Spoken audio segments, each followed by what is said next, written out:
What's Grounded, fam? It's your boy Johnny Gio. Thank you guys for tuning in to the Grounded Phoenix podcast. My guest today has fought with addiction, trauma, suicidal thoughts, even homelessness.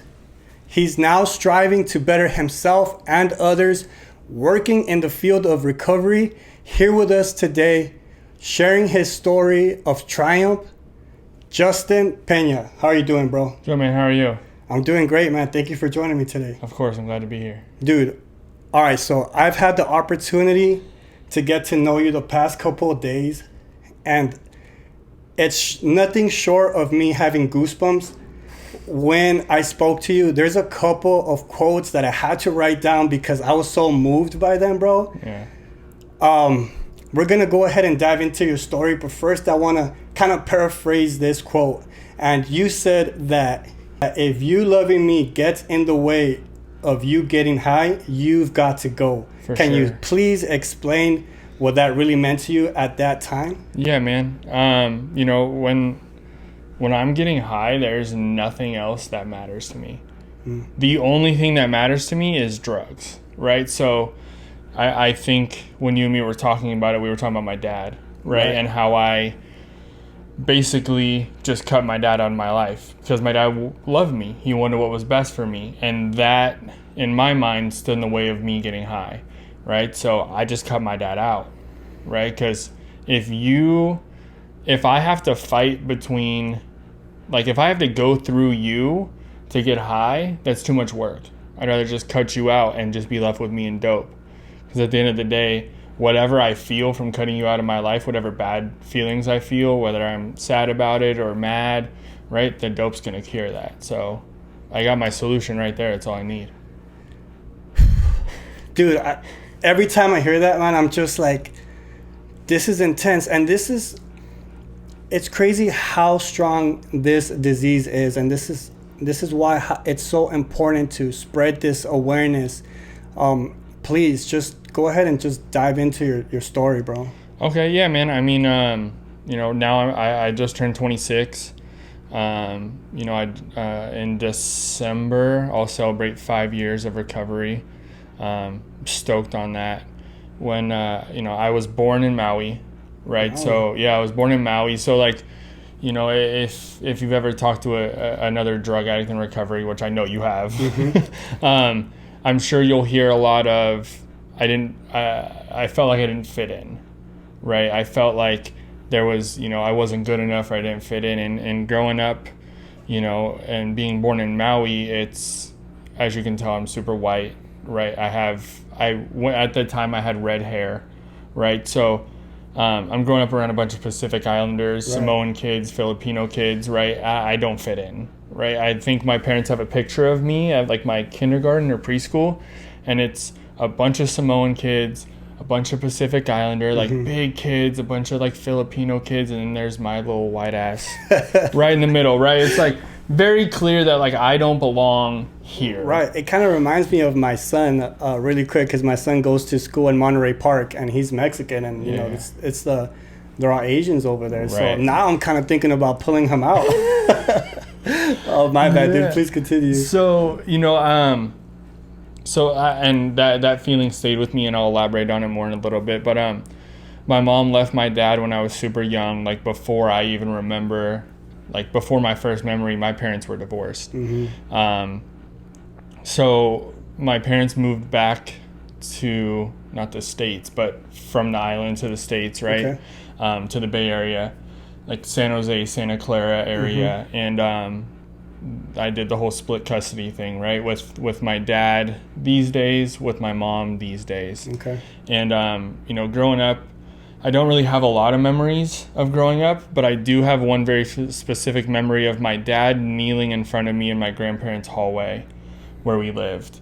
And he was going to school full time, he was working full time, and I remember him telling me, like, I know you don't understand this and the time that I'm apart from you, but just know one day it'll be worth it. And I'm like maybe like 4 or 5, and I'm just like, oh, okay, right? Like, okay, right? I had no idea what he meant, and now like I get it, right? Like my dad put in the work then to be able to have the things that he wanted and like live the lifestyle that he wanted to provide for me. At the time, it was just me. Now it's me and my sister, right? So I get that now, but it was split, right? And from what I remember, my parents were pretty civil with each other. Okay. I don't remember any arguments, or I was never in court with them. They were never like fighting over me. It was like I was with my mom Sunday night through Thursday morning when I went to school, and then after school, my dad or my stepmom picked me up, and I was with them Thursday and Friday, spent the weekend with them, and then went back to my mom's. Okay, so it was pretty civil. Yeah, it was pretty civil from what I remember. Okay. I don't remember too many, like, I really honestly don't remember any arguments or anything like that. So, Cool. So, I think that was probably very beneficial, and they handled that the best way they could. Being younger, I had, a lot of traumatic experiences, mainly from my mom, right? My mom is an alcoholic, and there was a lot of like really, really dark times. So when I say dark times, I don't mean like spans of time. I mean like moments in the times that I was with her where there were very dark times. And I think I kind of explained some to you. One of them like being kicked out of my aunt's house, right on either Christmas Eve or Christmas. Yeah, I remember because that. of my mom's, addiction. Having to drive her home one Thanksgiving because of my mom's addiction, right? And addiction, what I would do to my mom and my parents, my mom does to me when we talk about it.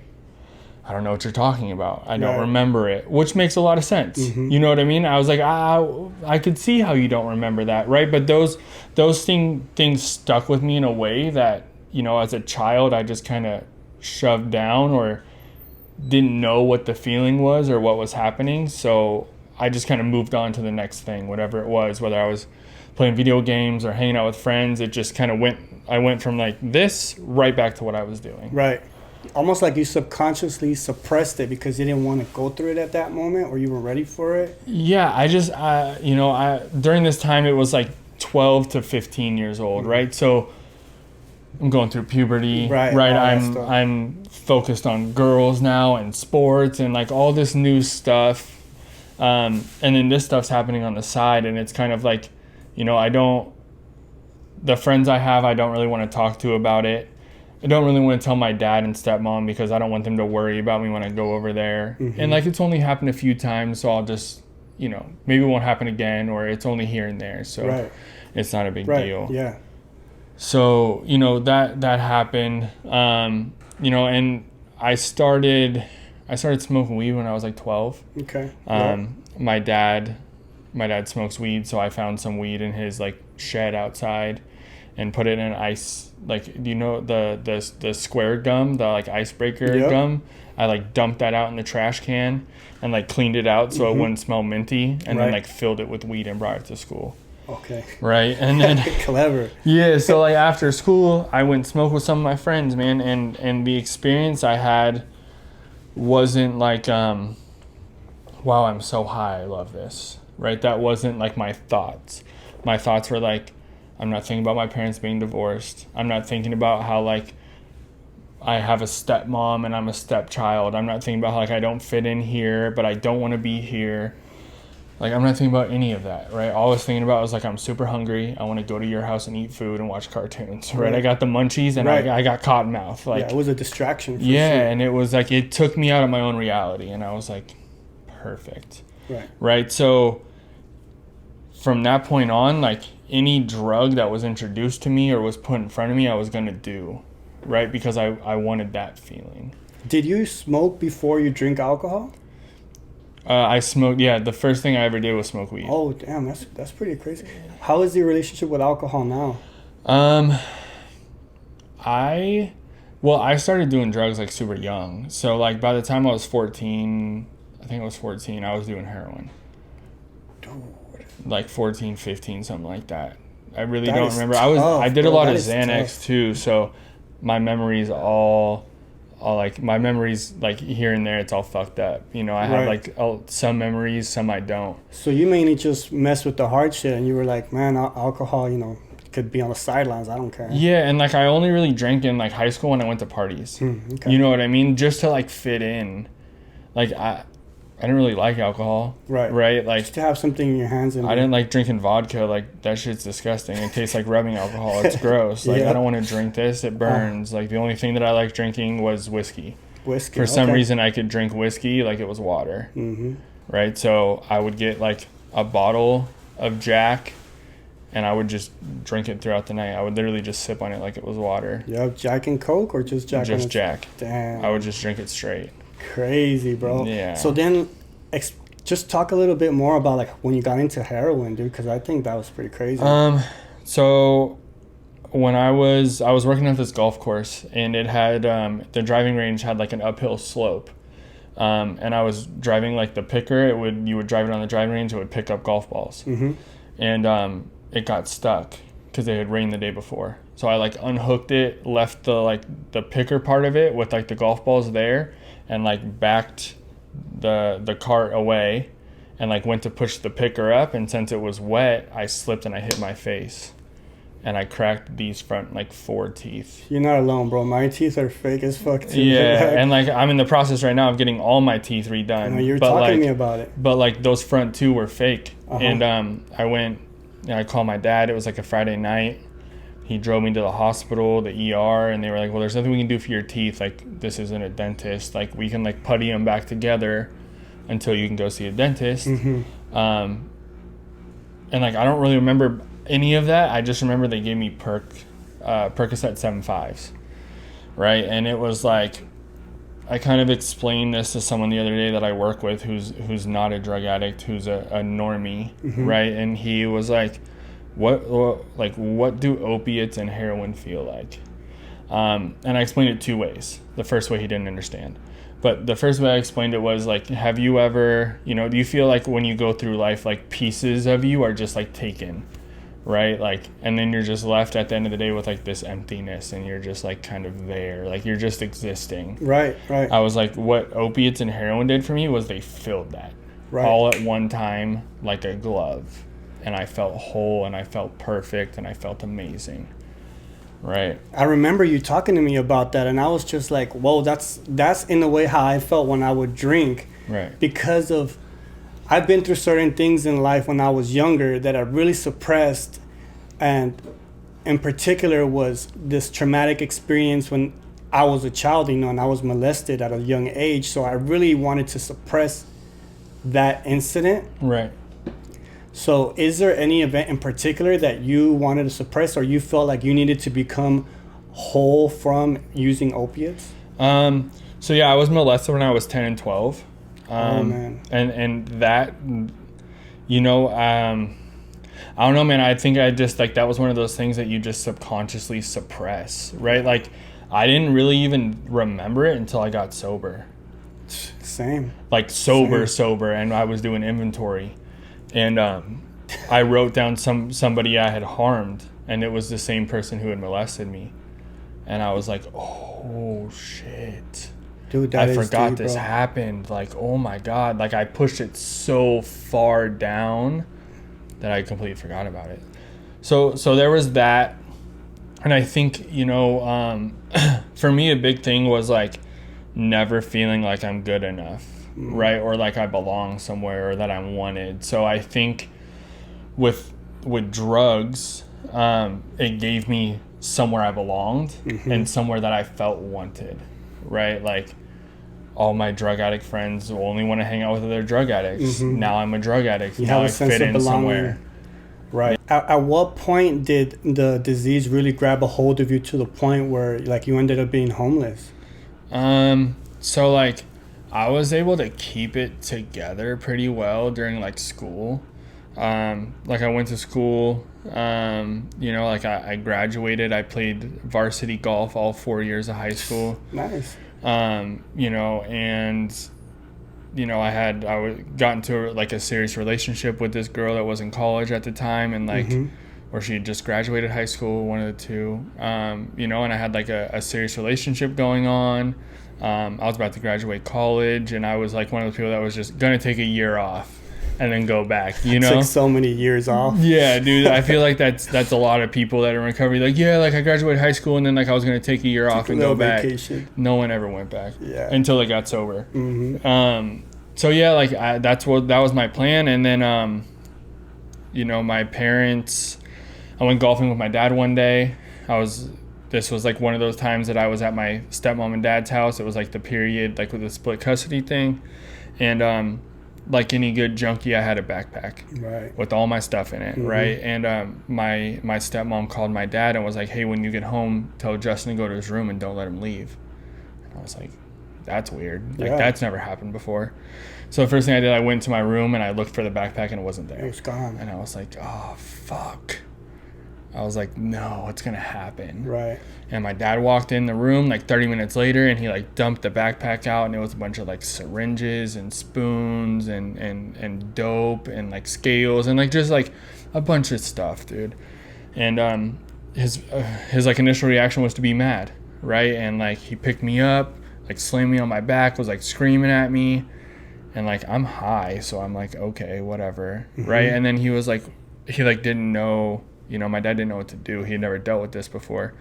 So, like, he ended up going to this party that he had planned to go to. And he's like, when we get back, we'll figure it out.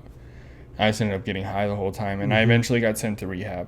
And this is kind of where, like, my homeless, like, stints started to happen. Because, like, I would go somewhere for rehab, get high, get kicked out of the rehab, and then be, you know, hundreds of miles away from home. And have nowhere to go. And you weren't allowed to go back to your dad's house? Or with your mom? I could have, but it was like, I don't want to call my parents and be like, hey, I've been here 30 days and I got high and just got kicked out. So you decided to say, fuck it, I'd rather hit the streets. Yeah, so like I would like sleep on the streets for a few nights and then like I would eventually like just break down and call my mom.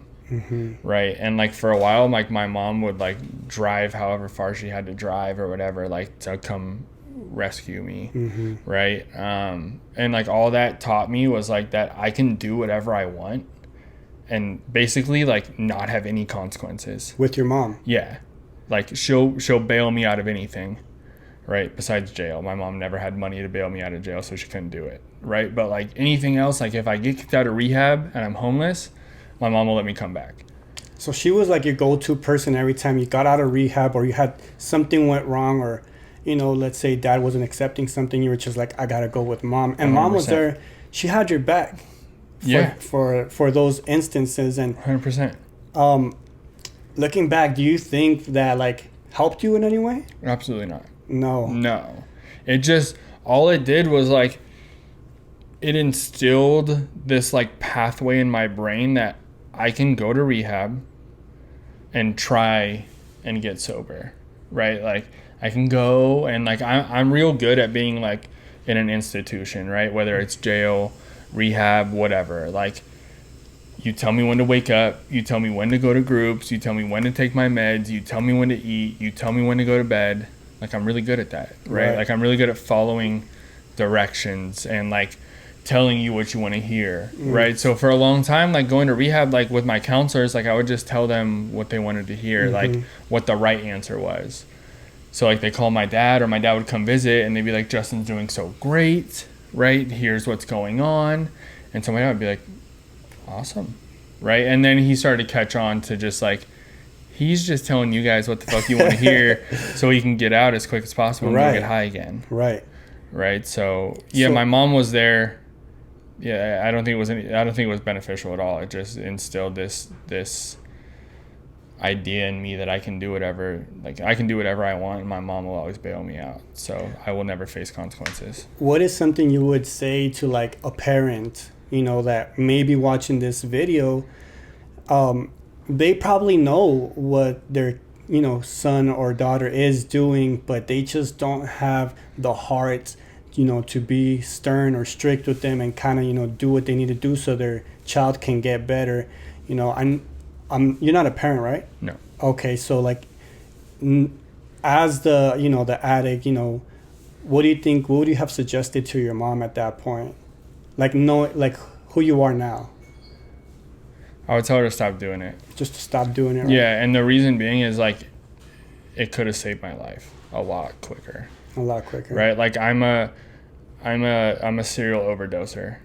Right? Like I overdose often and I die often. Right? So like my mom stopping that behavior would have probably landed me, I probably would have been homeless for a lot longer than I had to be at certain points. Mm-hmm. And I may have got sober sooner. Right. I don't know. You know, it's no one can really tell what would have happened, but like my dad and stepmom did not enable me at all. Mm-hmm. They would not give me money. They would not let me in the house. Right. They wouldn't even let me. They were like, don't even come inside the court. Like the cul-de-sac we lived on. Like, don't even come over here. Like, just stay away. Do you contribute like a huge part of your recovery or some of the recovery to your dad and stepmom? But I know you did your own work. I mean, I'm not taking anything away from you personally, but do you contribute like the success to it right now partly to them? I mean, like, no. They're definitely beneficial in it. They're very supportive of it, and like they want to know about my recovery. Like they ask me questions. You know, like before we did this, when like you were setting up, like I was texting my dad, and he was like, I was telling him what he was doing. He was like, "That's so dope. Like I can't wait to see it when it comes out. Like I love you." You know, so like he's very supportive. My stepmom's super supportive. Before I got sober, my relationship with my stepmom was horrible. Okay. Right, like. I couldn't stand her. I didn't want to be around her. Like I thought she hated me, right? So like I just like the attitude she gave off, I just gave right back, right? And like now since I've been sober this long, like our relationship is amazing, bro. Like we talk all the time. Like it's crazy, right? But like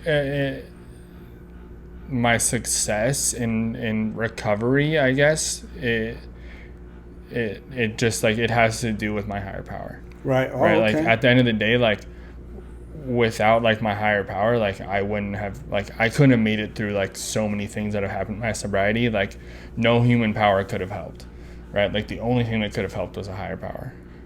We're gonna get back to that too, because there's this quote. I mean, I keep quoting you here because when I spoke to you that one day, I was just in awe, dude. Like I said, I got goosebumps. And that conversation we had, I wish we could have spoke a little longer, but man, it was just so deep. With your stepmom and your stepdad, I know there's these steps in the big book, and you wanted to talk about making amends. How important is that? Yeah, man. I mean, you know, when I first got sober and we talked about this, like I made amends to my family, right? And a lot of them were just like, stay sober. Right. And now that I've been sober a while, what I've learned is that like for most people that say that, that's like a scared response. Okay. Right. Like a response of like, I'm scared to tell you what I really want you to do and how I really want you to make this right and how I really feel, because I don't want you to feel some type of way and then use that to go get loaded. And trigger it. Right. So they're just like, well, just stay sober. Just continue doing what you're doing. It'll be okay. Right. And like almost everyone did that except for my stepmom, right? And my stepmom was like, you caused a lot of harm. You like fucked up a lot of shit for our family. She kept everything 100. She kept it real, dog. She kept it a bean with me. And she was like, you know, like I still don't trust you. I still don't feel safe with you in the house. Like I still feel like we gotta watch our backs. And at the time I had like 90 days, maybe a little bit more sober. So like it was understandable. Right. But I was like, ow. Yeah. Like, oh, wow. Right? Because like really in the amends process, like you say your piece and then you give the other person the opportunity to say what they want. So I just had to sit there, right? And like let her say what she had to say. Right? So that part was the approach, right? Like I made the approach on the amends. The actual amends was what she asked me to do, which was to come around more, show up for my little sister more, show up for my dad, show up for her, right? That's the amends. How did that make you feel? Did you feel like a part of something now? Yeah, it was, you know, it was like that whole conversation was like a fuck you, but I love you and I want you around. Nice. Right? That's like the gist of what it was. Cause she was like, I don't trust you. I don't you know, I get scared when you come home, Mm-hmm. but if you are going to be sober and you want to make this right, come around more, like be a part of the family, because I wasn't for so long. Right. That's important. You know what? Like listening to that just really makes me appreciate family more. For sure. Family more, and the steps, because I know that's tough to do, dude, just to take that from someone and really lay it on you 100% and not get triggered.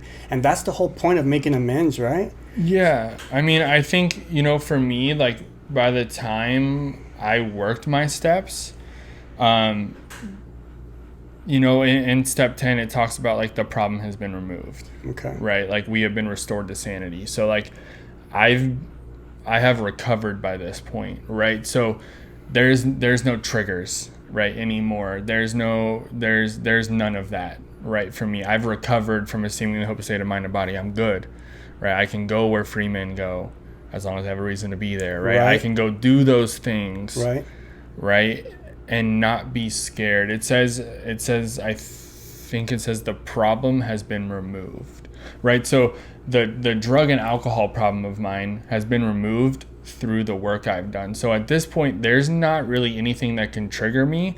And if I do feel triggered, I know what to do, right? What is that? I call somebody. You call somebody? I call somebody, right? I talk about it. I pray.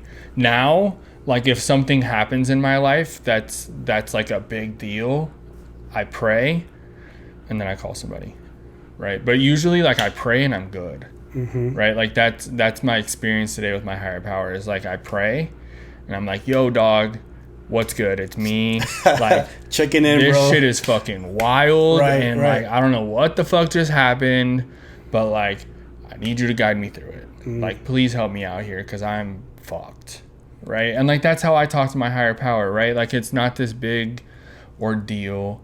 It's just like I'm talking to a homie. Right. Like if I were to call a homie, that's like, what he is. Yo, what's good, bro? What's up with you?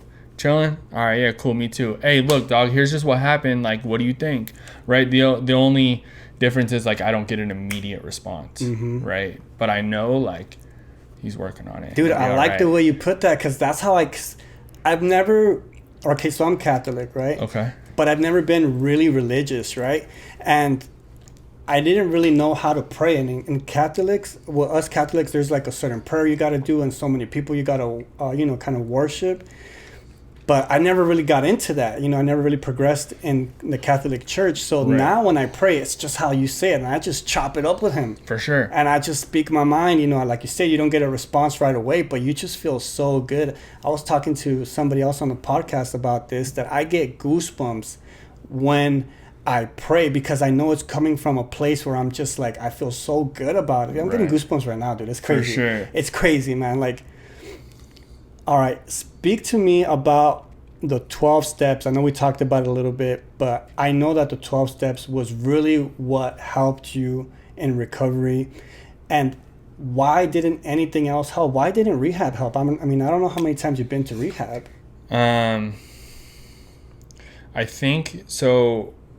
Rehab didn't help because I didn't put any effort into it, right? And like, you know, we talked about some like being homeless. Like it was just like a place for me to go, right? You know what I mean? Like it was like I had a bed to sleep and I had food to eat, right? Like you'll hear people talk about like if you're in recovery long enough, you'll hear people talk about like like the spin cycle, right? Like just like get you dry real quick, right? Get some food in you, put some weight on, and then you go back out, right? And like do that thing over again. Right? Yeah, bro. Like that's basically what I used rehab as, right? Like I didn't believe, and I think a part of it was like it never helped because I didn't put any effort into it. So then like because my mindset was it doesn't help, I still didn't put any effort into it. And like, you know, for an addict, like for me to listen to you, I need to know that you know what the fuck you're talking about. Right? If I know that you're not a drug addict or an alcoholic and like you're trying to tell me how to change my life, you're getting a middle finger and like I'm not listening to you. Right. You know, like I had counselors who were like, yeah, like I learned in class that like when this happens, and I'm like, bro, get the fuck out of here. Right. You learned in class? Like, no. I'm not listening to you. You don't know what it's like. Mm-hmm. You don't know what I'm talking about, right? So how are you going to help me if you don't know what I'm talking about? You don't know what I've been through, right? So I think my higher power placed me in the last rehab I was at. Like here's what happened, right? Like I went home for Thanksgiving. Okay. My dad asked me to come home. I went home. I stole from my family, right? My dad called me like one of the last nights I was there and stole from him. And he was like, what are you doing? And I was like, getting high. And he was like, come home. So I went back home and I was just like, yo, like I can't stop getting high. I don't know what to do. Like I'm probably just going to die. Like that's probably what's just going to happen. And like that's what it is, you know? And like secretly, like I really wanted to die, right? But I was like, I don't want to die, right? Like I want to live. And like it was like that moment of like desperation and like hopelessness where I was just like, I don't know what to do, right? And like my boy had came out from Northern California out here to get sober and was like, I'll get you in rehab, bro. I was like, all right. And so I sent him all my insurance information. He found a rehab that would take me. They called me. I called the next day and they were like, we don't have your bed. We gave it to somebody. Fuck. So I was like, damn, now I don't have a rehab to go to. Like, I'm all ready to go to rehab. And now they're like, no. And I'm like, okay. And then another rehab ended up calling me, right? And it was in Pasadena. Well, it was in Altadena, right? And I was like, yeah, sure, whatever. Like, just get me out of here, right? Like, I'm ready to go right now. And like, if this doesn't happen in the next like day or two, like, I'm not going. Right. So they got me to rehab, bro. And everybody that worked there was a drug addict, right? Like the therapist was, like everybody, the counselors were, like the techs, the chef, the drivers, the owners, like the people that came in and did groups, like everybody was a drug addict in recovery. And I was like, okay. They spoke like, your language. Okay, like this is a little better, right? And like my counselor didn't ask me to do like this worksheet out of this book that he got from school, right? Like we sat and we talked about stuff, right? And he was like, what do you want to work on? Why do you think you get high? Like, what do you think this comes from? And like my counselor was like, listen, bro, like he asked me like, what are the things I've tried to do to get sober? And I was like, how much time do you have, right? And I just told him everything. He was like, okay. And he was like, you said you like work the steps, because I have had sponsors prior to this, right? And I had tried to work the steps. And I told him like I've done 1, 2, and 3, and he was like, okay, so you haven't worked the steps, right? You've done the 1, 2, 3 shuffle, right? That's what they call it, 1, 2, 3 shuffle. Yeah, like people do like 1, 2, 3, and they don't want to do the inventory, or they don't do the inventory, right? That's where you got to go on the dark side. Yeah, that inventory, bro. We can talk about that in a little bit. I could talk about inventory for hours, but yeah, he was like, bro, stop telling people you've done the steps. Like, stop telling people that you've done the steps and they don't work. He was like, your only job while you're here, like your only assignment is to get a sponsor and work the steps.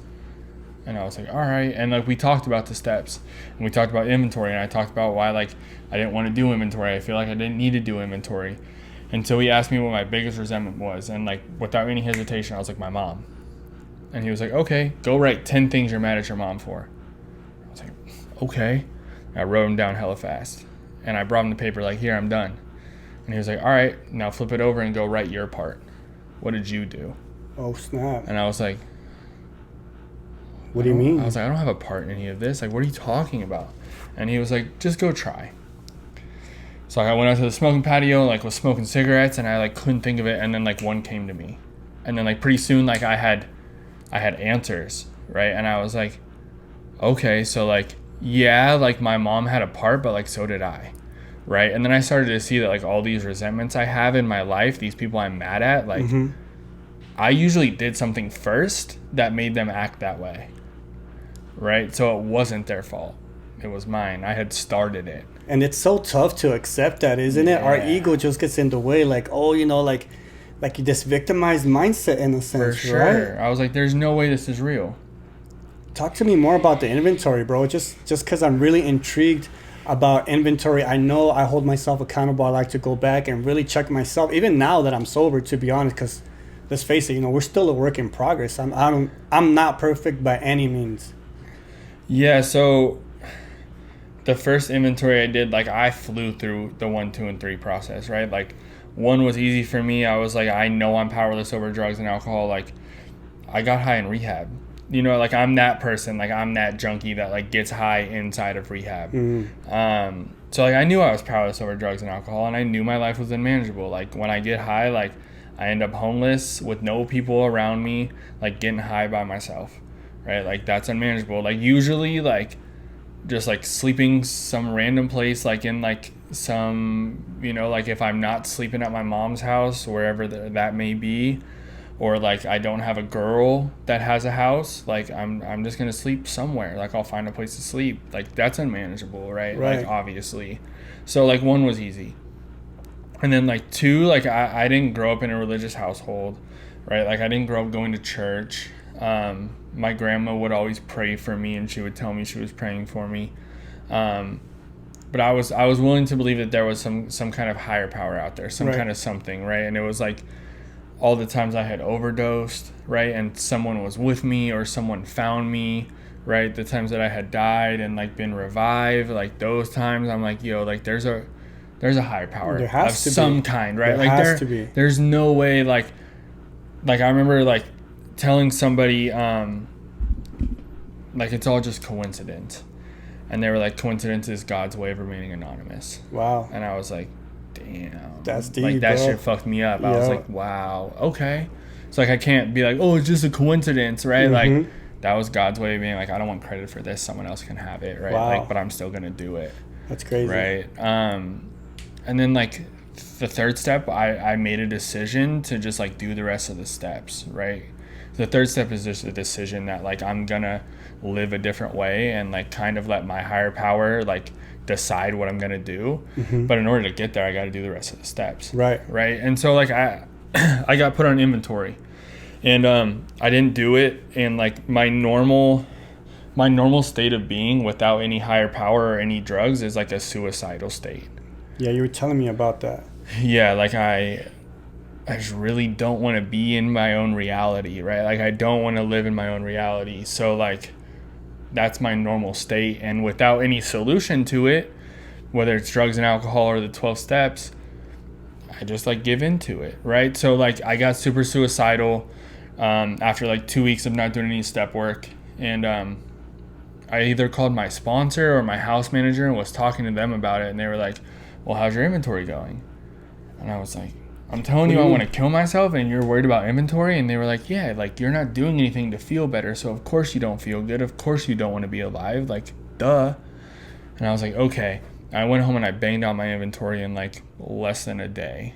Like I banged it out. You went to work? I was like, you know what, like, because I heard someone else share in a meeting that like if I gave this 100% and it didn't work, then there was nothing else to try, and I could just go get high until I died. Or I could just get high for the rest of my life and be miserable. Either way, it was going to work or it wasn't. So I might as well put 100% effort into it and see what happened. I'm here today, so it worked. And I'm glad it did. Thank God. So after I banged out my inventory, like I dropped my fist up with my sponsor, man, and I didn't really feel a whole bunch of relief, if I'm being honest, right? Like I hear a lot of people talk about like, oh, after I did my inventory, like I felt so much better. Like a weight was lifted off my shoulders. Like that wasn't my experience. My experience was like I got to see my patterns and how I use and manipulate people in order to get what I want. So you didn't really feel like this weight lifted off you. You just realized like, oh, this is the kind of scum that I was. Yeah, I'm like, I'm a scumbag. Like I'm a piece of shit, dude. Like I'm a real scumbag when I'm getting loaded. I was like, damn.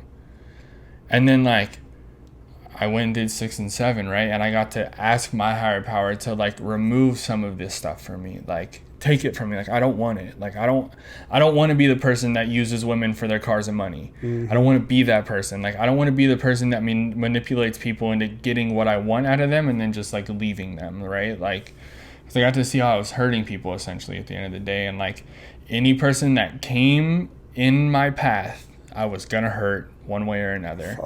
Right? It's kind of like what we talked about at the beginning. Like if you loving me or being in my life comes in between me and dope, like you're gonna get hurt in the process.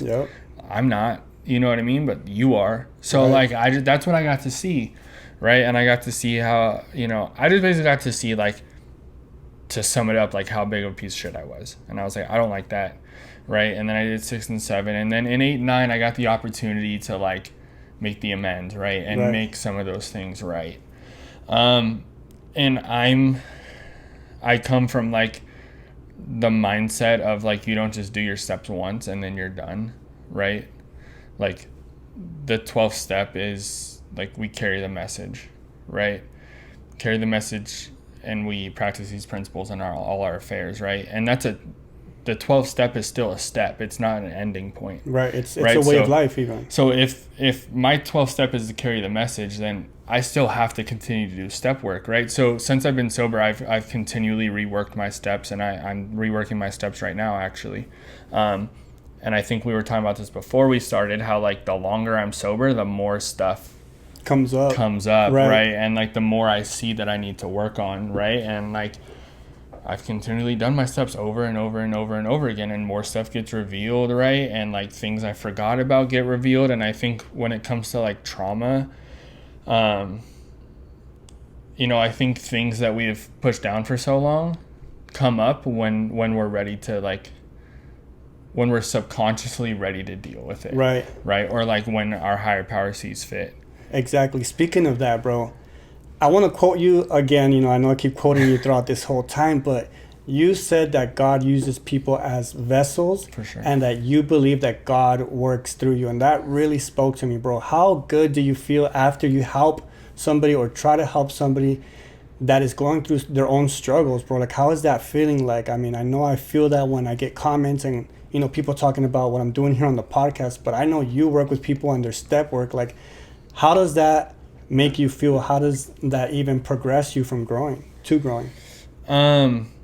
Yeah, and I, you know, a lot of these things that I've said I've either like heard someone else say and like changed it a little bit, or like talked with someone about it and they've been like, yeah, man, like God works through people. Like you're just a vessel, right? Like at the end of the day, bro, like what we were just talking about, like my natural state is like a suicidal scumbag, right? So if I can be the person I am today, like I know that God is working through me and God is within me, right? And like I want to make this clear for some people that may be listening to this and be turned off by me saying God.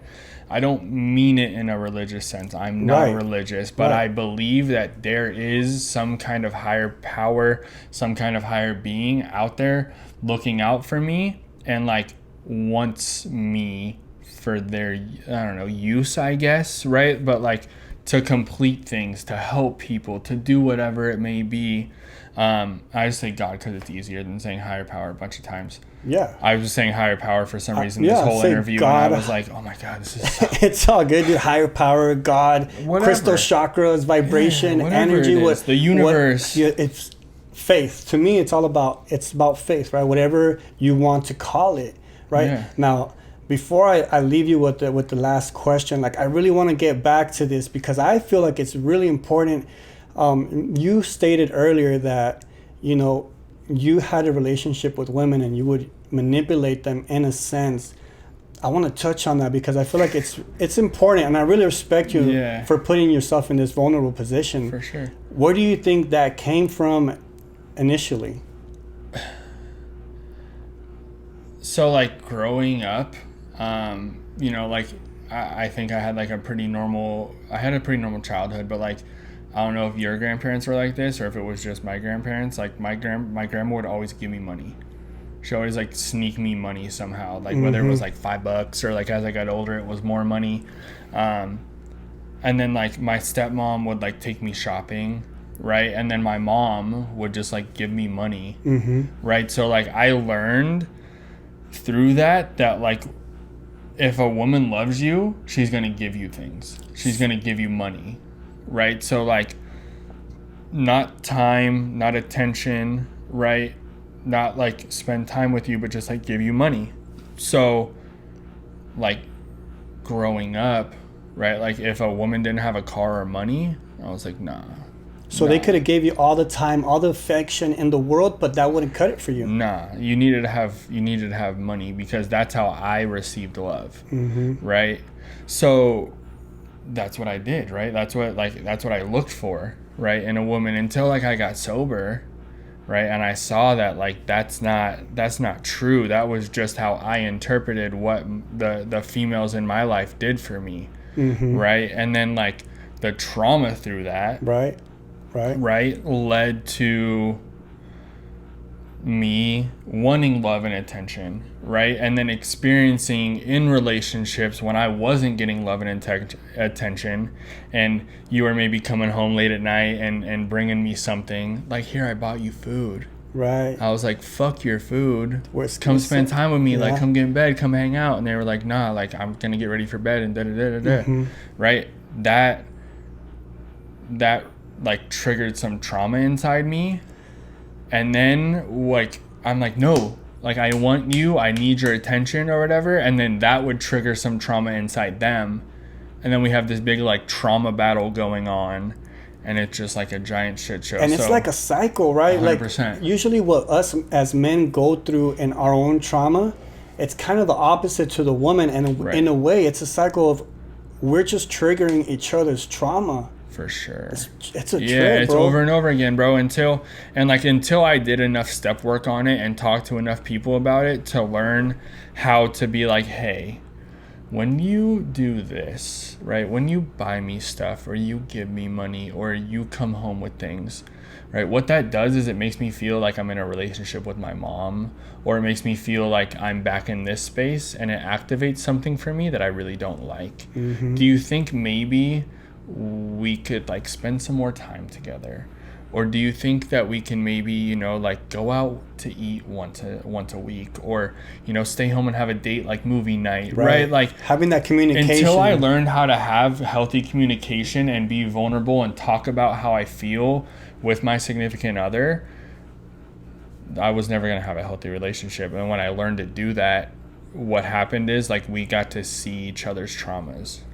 Right? She got to see my trauma. Mm-hmm. I got to see hers. And then we got to learn from that, and then learn how to be each other's, not like to be each other's supporter and be like, hey, I noticed earlier when I said this, right? It looked like this happened for you. What happened? That is so And then dope. talk about it and be like, yo, I'm sorry that I didn't mean to do that. I'll try and pay attention to those things now so that it doesn't happen in the future. Right? And then we like, you know, you get together and you form a relationship. You form that communication. Mm-hmm. And like today, like that stuff is just second nature. Like we talk about it, like we have the hard conversations that no one wants to have, right? Like we don't turn our backs on each other, right? Like we don't argue, we don't fight. Like we have talks, right? And we work through the things with the 12 steps and the things we've learned through that and the traditions to get to like a solution of the problem. That's incredible, bro. It's crazy, man. Like That's incredible. It's crazy to like fight through the trauma and like recover from the trauma and like not have it be such a big part of your life and something that overrules you and you don't even know about. Dude, that's amazing, man. You must have like an incredible relationship right now. And if you don't, I'm pretty sure when you do seek a relationship, you know what qualities and what it is that you can contribute to communicate with the other person. For sure. And vice versa, and really grow from it. That was part of inventory too. Like when I did my sex inventory, like I got to look at my sex ideals, right? And like it wasn't like what I wanted in the other person. It was things I had done in past relationships that I didn't want to do again, right? So I had my own ideals that I had to hold myself to, right? And now I'm in a great relationship, right? I'm engaged. We've been Congratulations, together, like, 3 years. bro. Yeah, Damn, goals, man. Really appreciate that. Dude, I appreciate you coming over here and just really putting yourself in this vulnerable position. Just, and you know what? Like, vulnerability is not a weakness, man. Like, it's it's a strength, bro. Yeah. It's 100% a strength. And I really appreciate you for coming down here and your time, dude. Before you take off, you know I got to ask you this question. In my opinion, I believe there's 3 things in life that are guaranteed, and they are marked in our gravestone. That is our birthday, the day you pass, and that dash right in the middle. We all overlook it. What is that dash gonna signify for you? What is it gonna mean? How are people gonna remember you by, bro? And we talked about this before too. Like I don't, you know, because I've watched your podcast, right? So I knew I knew this was coming, right? And like I had said, like I didn't think I'd be alive this long. So like I've never thought of a legacy that I wanted to leave behind, right? But now I am, and you know, I think I'm a pretty like. I think at the end of the day, like for me, it doesn't matter who you are. Like if you're going through a rough time, if you're trying to better yourself, right? Like I'll support you 100%, right? Like with Team 12.